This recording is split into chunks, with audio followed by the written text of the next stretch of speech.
Tonight on CTV, we take a look at the final verdict on the Donthe Lucas trial and the latest on the winter storm that is coming up tomorrow.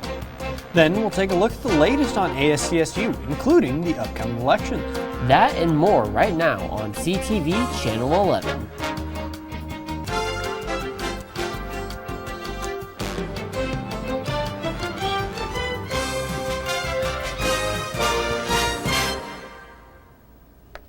Good evening, Rams. I'm Weston Hubbard. And I'm Kenneth Frederick. Starting with our top story tonight, the case that has rocked the state of Colorado the last few weeks has finally reached its climactic verdict as of Monday, March 10th.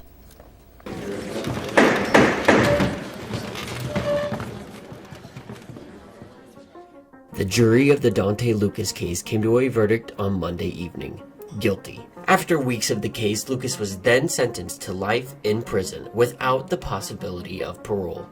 But after all this, you may be asking what led to the trial this conclusion and what evidence was provided that allowed the jury to conclude guilty. The evidence provided all throughout the case helped the prosecutors a ton, such as what could have been called circumstantial evidence, text and surveillance videos, and as just as important, witness testimonies, which for some reason the defense seemed to be lacking of. The defense did have one thing in its favor: no body was ever found. Interestingly enough though, however, despite the lack of a body being found, that normally would not hold back a case like this.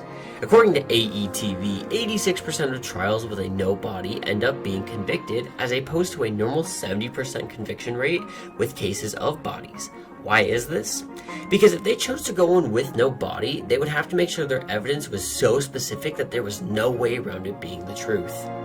All that evidence plus a strong defense team was enough to convince the jury that Lucas was guilty. And finally, Schelling's family was able to feel a little bit of rest and victory after their 8-year battle to bring justice to their daughter. Although the case does feel like justice was brought to it, Schelling's family is still offering a $100,000 reward to any information that helps lead to the discovery of her body. But maybe the family will rest a little easier knowing that the person they hold responsible is finally behind bars. There was worry at last night's ASCSU election meeting that the elections manager wouldn't have the budget to pay the LSC for the space to hold debates in less than 2 weeks. It all started with another lack of communication between the Senate and executive. The elections manager was missing a little under $2,000 to pay the LSC for the debates, as well as other projects the election manager wanted to do. The bill had originally wanted to pull money from the marketing department, but the executive and judicial branches argued that the money should come from general funds because the executive had several new marketing projects that they wanted to use the budget for. Senator Miles Robinson said that the problem was a lack of understanding about how the current administration wanted the process to go. I didn't know that that's what the process is in terms of acting directors of the in the executive branch, and I want to name that, and I'm sure others felt the same way about that. And let's use this opportunity to be better in the future and to follow that process. In the end, the Senate used most of their small discretionary fund to pay for the debates and the budget until Executive and the Budgetary Affairs Committee can come together and decide on a more permanent funding option. Definitely interesting because we covered a little bit of ASCSU last semester as well, and it's interesting to see all these candidates and all the problems that are arising, and it'll make for an interesting, semester. Yeah, I know. I'm looking forward to seeing what this new election has in store. Most definitely. 2020 was a crazy year for many reasons, one being the political scene. With everything that happened with national politics, it can be nice now to focus back on what's happening in your own community, like the 2021 mayor race that's right around the corner. Thanks to the Coloradan, we got the opportunity to meet some of the new candidates. Jenny Arndt, a Democratic state legislator who was also named one of the legislators of the year by multiple sources, is in the running. Jerry Horak is also running, and he has been serving the Fort Collins City Council over the past few decades for a collective 20 years and intends to do some more. And last but certainly not least was Molly Skold, a CSU graduate who spent some time traveling the world, but returned to FOCO with dreams of helping and is, quote, a fresh face, unquote, for the race of these candidates. They were all highlighted on the Coloradan, but feel free to do some more research if you wish so you can best feel educated on your local politics. We may be looking at the biggest snowstorm in over a decade, according to meteorologists like Fox 31's Denver Matt Makins. With that will come some pretty hazardous driving conditions. The Colorado Department of Transportation is asking drivers to stay off the road due to hazardous conditions that will come with the snow. Fort Collins will be deploying 2 snow crews to clear the streets in 12-hour shifts to keep the roads clear. Statewide, plows will be focusing on major interstates like I-25 and I-70 until the worst of the storm has come and gone. With a limited amount of snow plows available, many smaller streets won't be plowed and may be unsafe for drivers. CDOT asked drivers to use caution and avoid driving until the storm is over.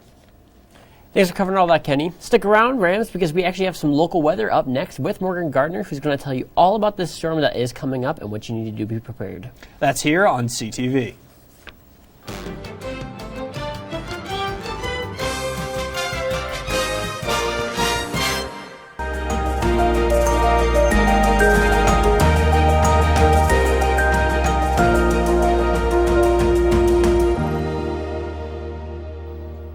Good evening, Rams. My name is Morgan Gardner, here to deliver all the weather for you tonight.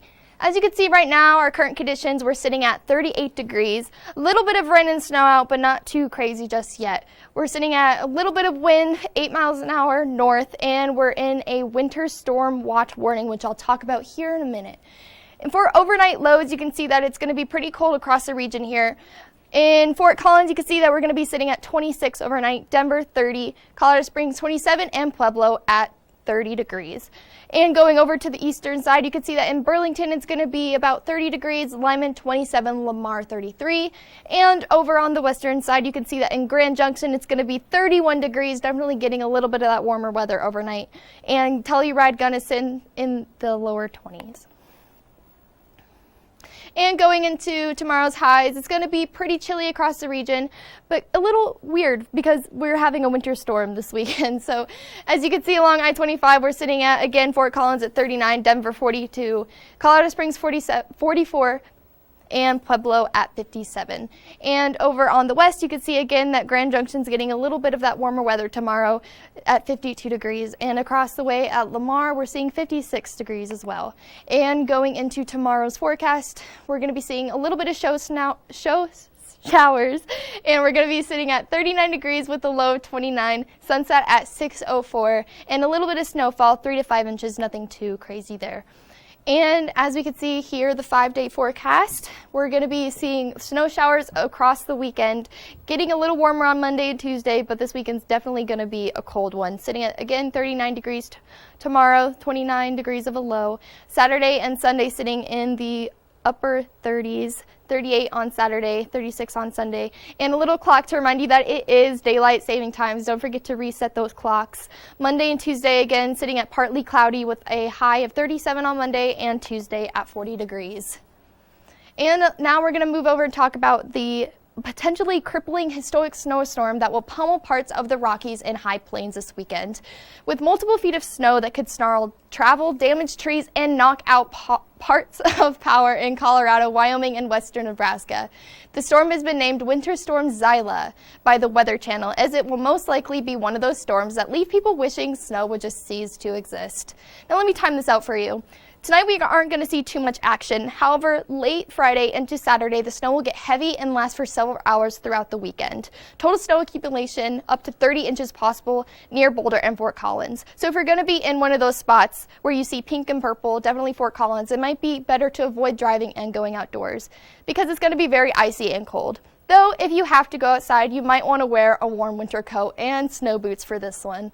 Stay safe out there, Rams. Stick around after the break for more news, a rundown in sports, and all the exuberance with Tom Isaacson and entertainment. Welcome back from the breaks, Rams. There's more news, so let's get right into it. We recently got to interview the candidates for the upcoming CSU election.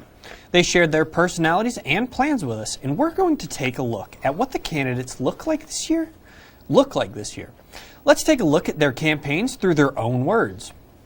We sat down with all of the presidential and vice presidential candidates and asked them to tell us what their campaigns were all about. Because it's rooted in our foundation of 3 values: radical inclusion, transparency, and stewardship. Well, the number one thing we want to do is by throwing a lot of events. Number 2 is we want to make CSU more green. The number 3 thing we want to do is continue efforts of the past administrations to overturn U+2. One of our key things is we feel that students need more representation in student organizations.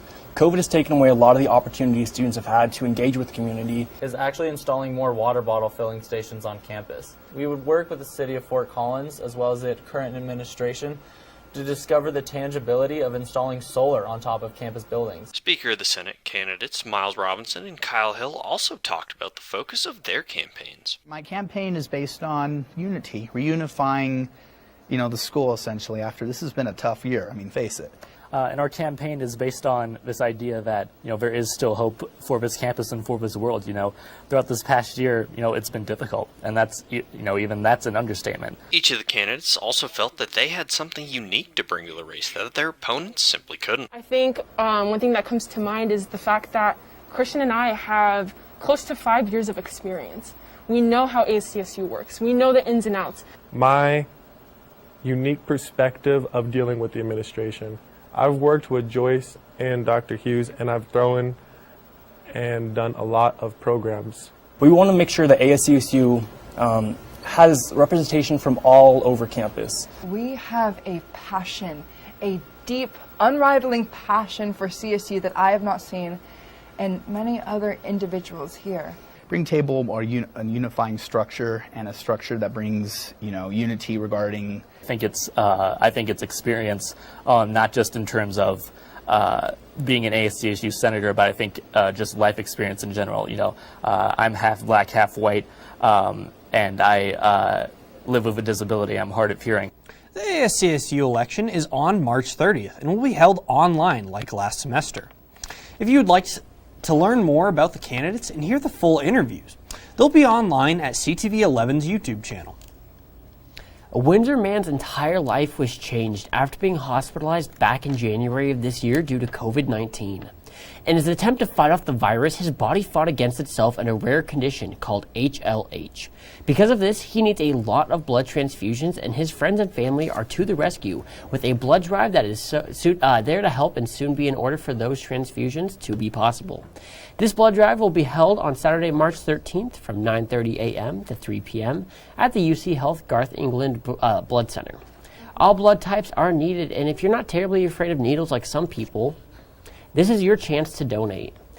I actually have a nephew who suffers from HLH. His name's Jason, so this is very personal. I really hope people can learn something about this and, help with it. Yeah, no, really. I'm considering myself going down on March 13th. Oh, heck yeah.